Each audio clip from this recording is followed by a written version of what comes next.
Yo, the Red Hulk thought he was the baddest man on Earth until somebody even worse showed up.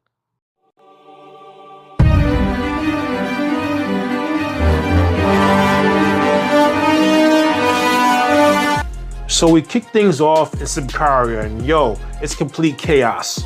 War is breaking out, buildings are getting destroyed, people are fighting for their lives. He wants the entire world to live under his version of democracy. And Red Hulk's army is just wrecking shop. And the crazy thing is, Red Hulk believes he's doing the right thing here. And if people don't accept it, he's gonna force them. One of Red Hulk's peoples got hit, and he's screaming like he's burning like a little bitch, and Red Hulk don't even care. He's like, you a big boy, you be alright. That's when I realized this dude is fucking crazy. Then the Avengers pull up. Sam Wilson, Iron Man, Captain Marvel, Namor, the Human Torch, the Fantastic Four, everybody's here. And Ross isn't even shook. He starts smiling, and I wonder what this guy has planned. Meanwhile, halfway across the world, the United Nations are already freaking out. They know that Ross isn't gonna stop with one country. If this dude isn't stopped now, this war is about to spread across the entire planet. So Russia finally makes his move. They call in the Winter Guard. And these guys aren't here to negotiate, they're here to body Ross and put an end to this whole shit. Back on the battlefield, all hell is breaking loose. The Avengers immediately crash into Ross's Hulk army and everybody starts to scrap. Captain Marvel's blasting Hulks, the Human Torch is lighting people up, Winter Soldier is just letting off on people, and Iron Man is doing everything he can to keep the team together. Then David Colton, aka Superman Captain America, steps in, and he's folding Hulks left and right. And the Red Hulk looks shocked that this dude is here. Yo, David Colton's like, fuck this shit, man. He flies across the battlefield and tackles the Red Hulk. The second Sam Wilson peeps what's going on, he calls Iron Man and Captain Marvel to follow them before David Colton really puts a hurting on this guy. Now David Colton's laying a smackdown on Ross. Every hit is making Ross rethink his life plans. And that's when something finally clicks with Ross. This wasn't supposed to happen. You see, Ross trusted Dr. Doom's predictive machine to tell him every possible outcome of the war. But the machine never predicted a Superman Captain America.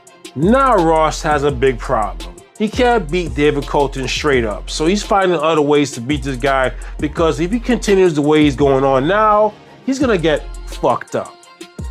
Red Hulk realizes he can't beat David Colton in an open field, so he slams David Colton into the ground, dips out of there, and heads somewhere else. This wasn't him running, this was all part of the plan. So now the Red Hulk lands in the middle of a place called Cornelia, a city with 300,000 people, and now his whole plan is starting to make sense. Ross knows the heroes are going to pull their punches because they don't want any innocent people getting caught in the crossfire.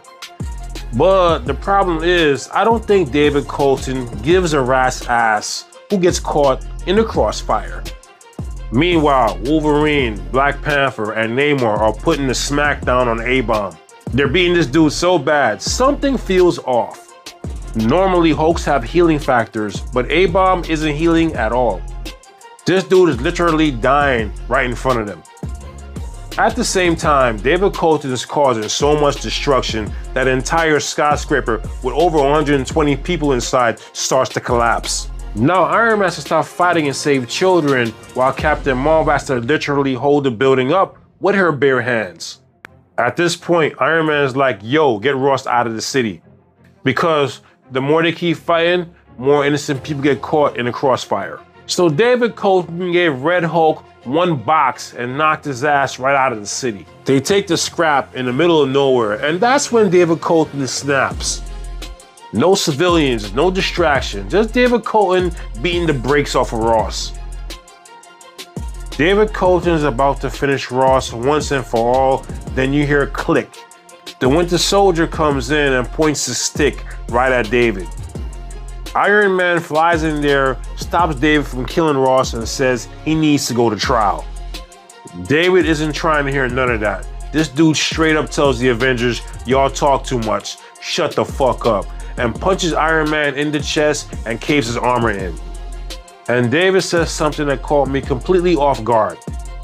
David Colton looks at the Avengers and basically calls each and every one of them pussies because they keep showing mercy to people like Ross. David just flies out of there and dips out. Now Sam Wilson and the Avengers are stuck cleaning up the mess he helped start. So Iron Man and Bucky go to check up on Ross, but Ross isn't there. And here's the twist, David didn't take him. The Winter Guard has been playing the long game this whole time. While everybody was focusing on the fight, they went and snatched up Ross without anybody noticing. Now the most dangerous man on the planet is in some type of cryo chamber in Russian hands, and I think that's gonna be a way bigger problem. Captain Marvel asks Reed Richards, what are we gonna do? The city is destroyed, we got a super soldier running around out there with the powers of a fake Superman. Meanwhile, Tony Stark gets hit with a reality check. One of the survivors blames the Avengers for everything that happened. And to be honest, that's what the Avengers do. They fuck cities up, create collateral damage, and they dip. So Tony doesn't even argue with him. So Tony Stark heads back to Ross's bunker looking for answers. But instead he finds one of Dr. Doom's machines. The second he turns it on, Tony sees something that completely changes the story. A future where the entire world ends in one massive explosion. And now the question is, what the hell did Ross see that made him start this war? Okay, we see that David Colton is out of control. For somehow I believe he's gonna be the villain in this. I'm just guessing, maybe I'm wrong. But this comic was cool. Some of the drawing in the panels, some of the artwork was all over the place. I had to reread this comic twice, but it's okay. Let's see what happens in the next issue. If you like my content, rate, comment, subscribe, take it easy. Later.